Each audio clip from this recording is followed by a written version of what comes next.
All right, me. It is late April, April 24th, actually. And I have finally finished reading To Think Like God, written by Arnold Hermann. The full title is To Think Like God, Pythagoras and Parmenides, The Origins of Philosophy. I say finally because I think I've tried, this is my third attempt to read this book, and I finally did it. This book I also took, despite it not being long, it took me 2 days of substitute teaching to read, and then about another hour, actually probably closer to 2 hours at home. But a lot of that is because I kept falling asleep. This is one of those books that I think I would have enjoyed a lot more if I had read this just out of high school, because I think my interest in epistemology and philosophy were a lot higher then versus now. Certainly the ideas of philosophy and meta critical thinking and those sorts of things are still incredibly important, especially what I do within teaching. But my interest in just to learn about them is not as high anymore, right? It's also a thing of where I think that I've never taken an actual formal logic class in any way, and the way that this gets discussed within To Think Like God is a lot more, I think would have made a lot more sense if I had that background, right? But that's that. This book is broken up into, it's 11 chapters, but it's in some ways kind of a mess in terms of what this book kind of covers, because what it needs to do and what Arnold Hermann kind of sets out to do, right, is the initial idea is to set out to create or to show that Pythagoras is not the true first philosopher, right? Is that there are other people that probably deserve that title, right? And that Pythagoras did not just come up out of nowhere to become a philosopher, right?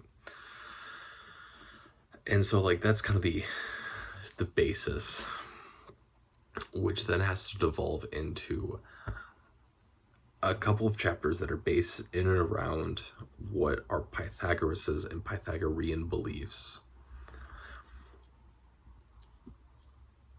analyzing those to then jump backwards to say, where did these things come from, to then jump forwards a little bit, because we go from Pythagoras to Xenophas, I think is it starts with an X,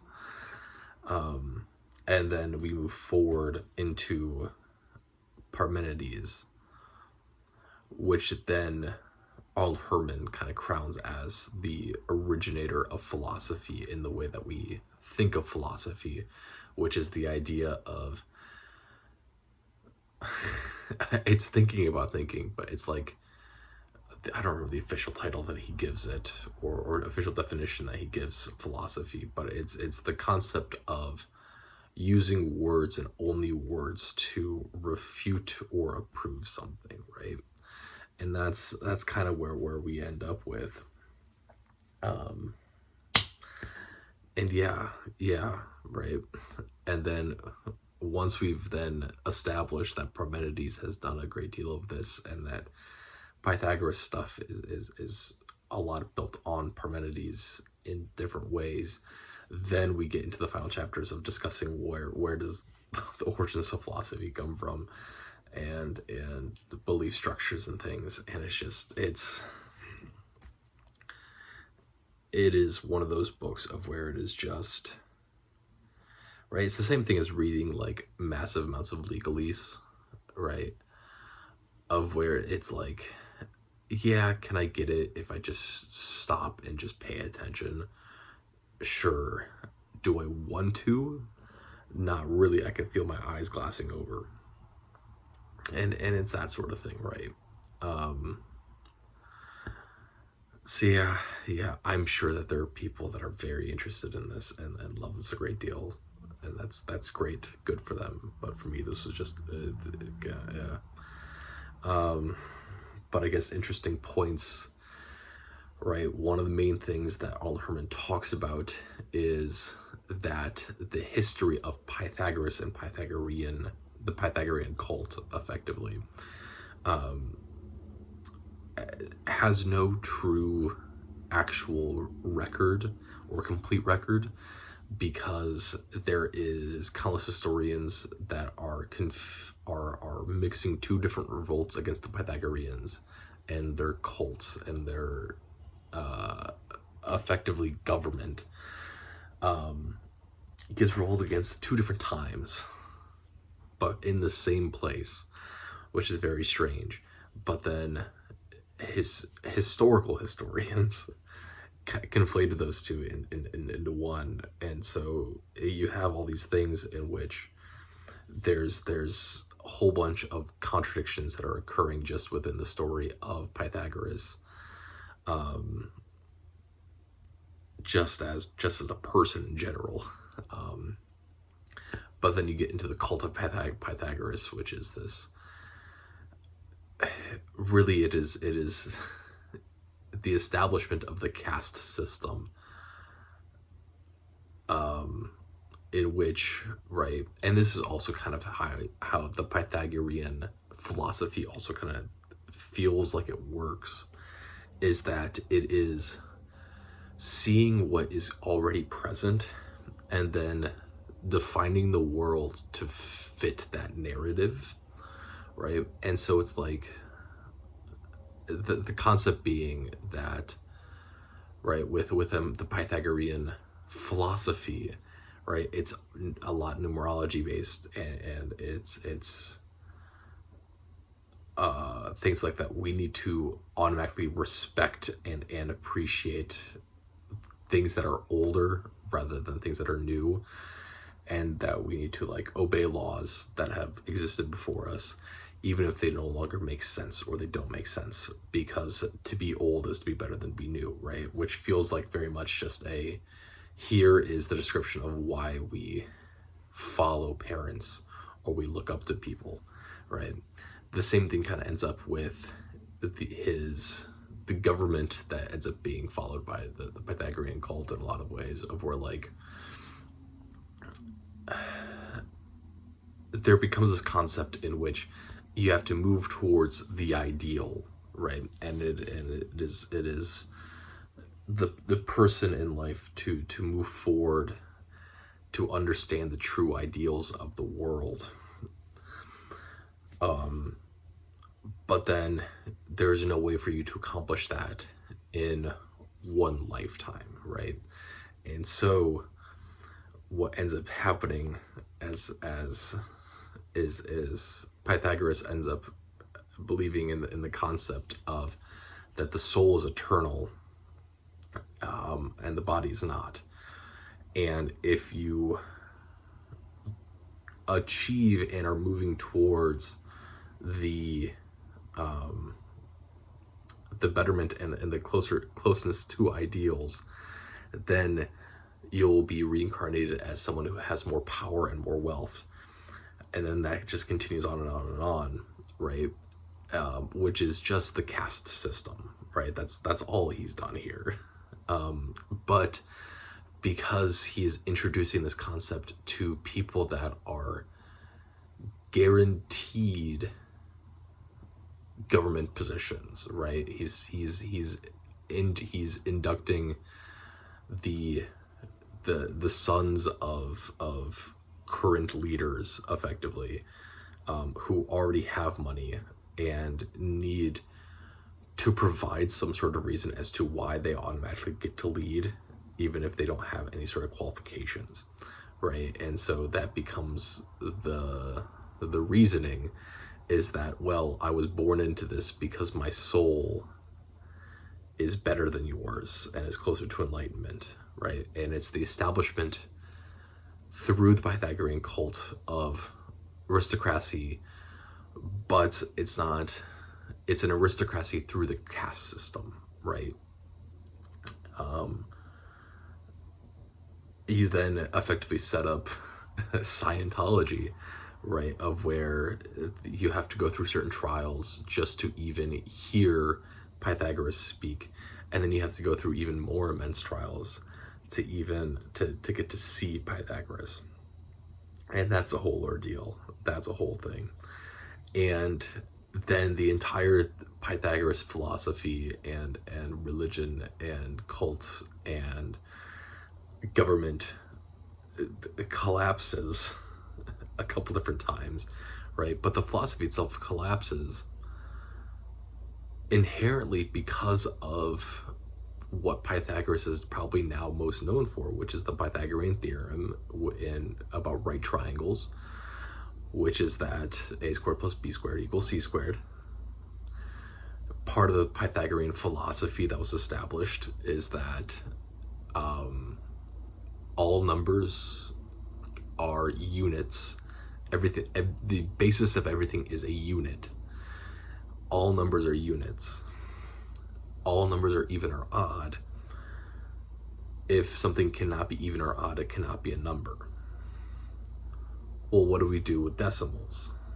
Well, if it can be written as a fraction, that's fine. But if it is an irrational number, it cannot be even or odd. And therefore, it cannot be a number. And so, if we look at the Pythagorean theorem of right triangles, if we are looking at a right triangle, and one side is 1 unit, and one side is 1 unit, the most basic form of anything, 1 unit and 1 unit, the hypotenuse is the square root of 2, which is an irrational number, which is a number that cannot be expressed as a whole integer nor as any sort of fraction. And it is a non-repeating decimal digit, meaning it is not even or odd. And therefore, the entirety of the philosophy of Pythagoras falls apart on the basis of 1 unit and 1 unit, the two most basic things, which is just wild, right? That's just so strange to think that, like, this person that supposedly invented philosophy and meta thinking and is supposedly one of the most influential people in the classical age. The entire philosophy and entire reasoning as to why he is the best person in the world falls apart immediately.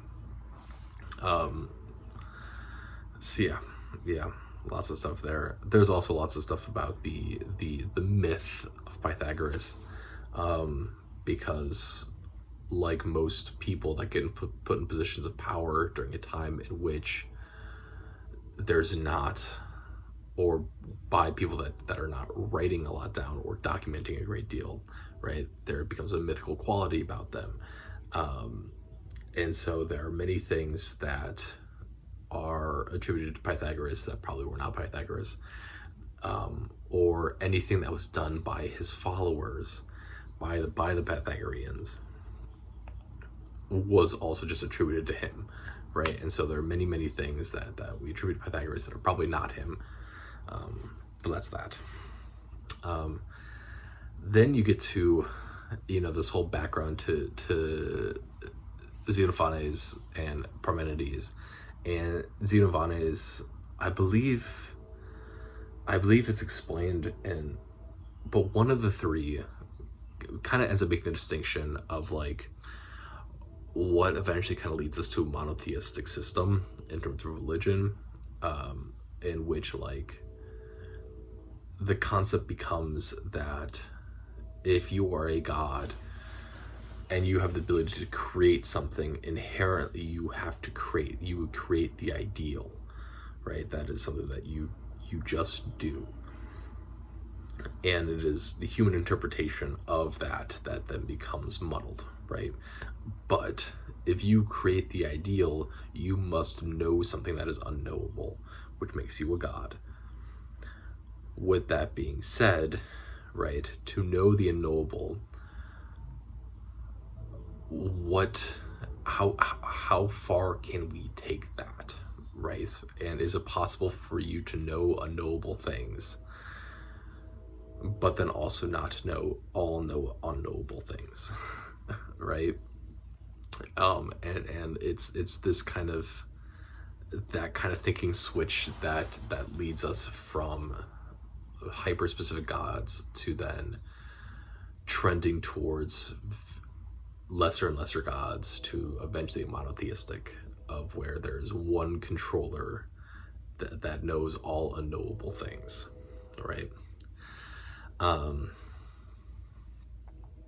But we then backtrack to Xenophanes, and his whole ordeal becomes just like the proposition that because we as humans are looking at things and interpreting them, therefore we can never achieve truth, because everything is done through a filter of our own interpretation, right? No matter what it is. And so that becomes a whole ordeal. Then we get Parmenides, who, right, as Arnold Hermann kind of posits, is like basically creates our modern understanding of philosophy not because of math or because of science, but because of laws, right? And it seems in some way, in some relation, as a response to Xenophanes' thinking, that then we get Parmenides' thinking, in which, yes, we can, although yes, everything that we see is done through a filter and therefore is not truly the truth and completely the truth, right? We can achieve the closest approximation through the null hypothesis, right? And the concept being is that, like, if something is, then we can also say that something is not. And if those two things do not occupy the same spaces, therefore we can assume that something is valid, right? Because it is by proving that something cannot be, therefore you can prove that the only other options are what can be or what is, right? Which is very, just kind of just a ordeal. But like, this is the whole process of like detective shows. Like, that's the whole process of it, is that you look at all possibilities and you slowly eliminate the things that cannot be for whatever reason, and then eventually you're left with the one truth, the one is, no matter how improbable it is. We have proven that everything else is not possible, and therefore this one is possible, and therefore is the closest to truth that we have, right? Especially within an age of governing and law in which there is no evidence, right? Everything is through hearsay accounts and through eyewitness and all of those things, right? This becomes incredibly important, right? Because we have just created the null hypothesis, and what becomes the basis of a framework for not only literature but a huge part of how we govern ourselves comes from this, which is fascinating. It really is. So shout out to Parmenides. Yeah. We get into the 12 posits and the 12 assumptions made by Parmenides that kind of give basis to this. Parmenides has a poem that really outlines the whole philosophy, but it's not fully intact, and it's not fully agreed upon what that poem is actually consisting of. But we have fragments of it because it is quoted by historians who would have had access to a full copy of this speech or of this poem. And so you're dealing with that. You're also dealing with these concepts of Xenophanes